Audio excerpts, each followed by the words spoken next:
Ma. Dalawa? Ano niyo si Ma'am Norma? Ibang angle yung iba, tapos Oh, edit. ibang Ay, angle. loko-loko kayo. Intro niyo si Ma'am Norma. Ay, anak ko, panic. Si Dustin ako sasalita para marinig. Sana ko mauna. Di ba iba, di ba? Doon na lang kayo. O, sabihin niyo, Bea, thank you kung wala. Let's hear from the best friend of Ma'am Jel, Ma'am Norma Calonghe, kung ano ang message niya para kay Ma'am Helen. Hello, Ma'am Helen.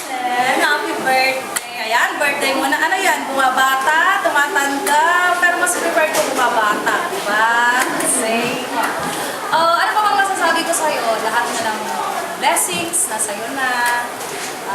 Nakapag-graduate ka na, mayroon ka ng nurse, then mayroon ka ng about to graduate ulit. Ano ba? So, ano pa bang wish ko sa'yo? Siyempre, peace of mind, good health, huwag mong pababayaan yung sarili mo. Alam mo naman ikaw, sobrang workaholic. Diba? To the extent nga na dito ka na yata natutulog, parang wala ka ng bahay, parang wala kang kapaguran. Give time also to relax. Diba, ma'am? Then, syempre, wag mong karalimutan lagi, kung may mga ups and downs, nandito lang kami. Okay, I love you! Happy birthday! Yes!